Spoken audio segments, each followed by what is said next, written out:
Okay, guys, I'm going to go through really quickly again how to set up and use your Noteflight site before you complete your little mini composition assignment.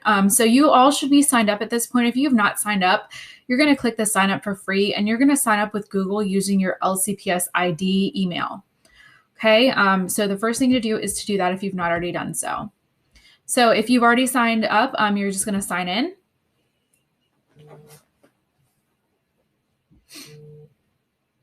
And you're going to go, you're going to see you might see the little composition we did with last class in the middle. Otherwise, you probably won't see any of these compositions.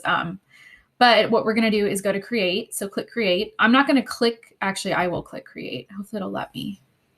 Yep, it does. Okay. So click create, and then you're going to click OK. And then once you get to this screen, you're going to see again, we have that piano popping up. We don't want the piano, so we're going to go up here to deselect the keyboard. The next thing we need to do is make sure we have this little dashboard screen set up correctly. So remember, we go over to these 3 lines. You're going to make sure that score is checked, duration is checked, measure is checked, and then you can add dynamics and articulation because we're going to start using some of this as well. Once those are done, you're going to go to here. And we're going to go up to score where it has the little guitar and click parts. Or you can click up there too. We're going to add our part for our instrument. So I'm going to pick, I'm going to do a couple different instruments for myself. I'm going to do flute and I'll do clarinet to show you some differences. Once I have my instrument picked, I'm going to delete the piano part by clicking the trash can. Then I'm going to go back over here.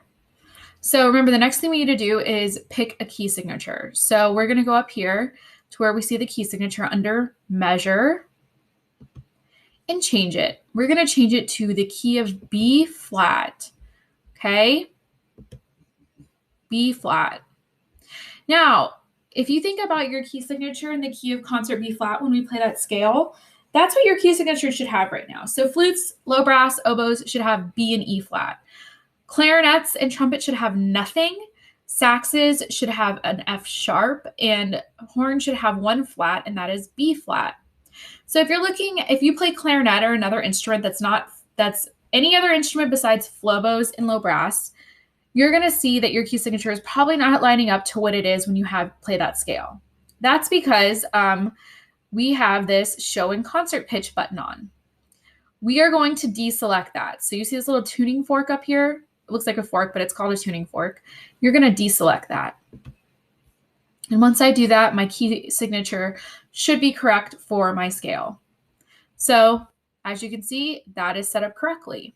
Okay. So to start typing in notes, you can do a couple different things. You can drag a note up and down just by clicking and picking where you want it to go.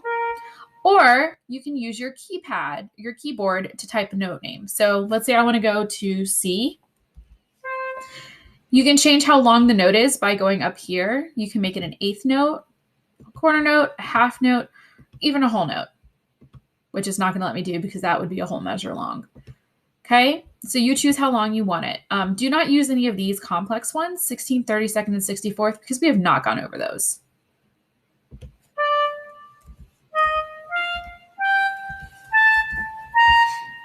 So I just did my little scale. So once you've typed in some notes, you can also add some different things to this. So if you go to articulation, you can add a slur. So you click on a note you want to start the slur on. Click the little slur button, and then you can drag it over which notes you want it to cover. You can add in dynamics, same process. Just click a note, go over here and click the dynamic you want to add in. So this is a crescendo.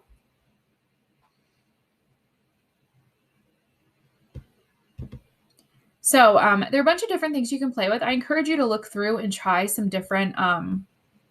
these different things we have, if you know what they are. Obviously, if you don't know what something is, don't use it because you are going to eventually have to play your assignment. The mini assignment, no, but the actual big composition project, you will need to. Okay, so this is just a little review of how to set everything up for Noteflight, and I hope this helps.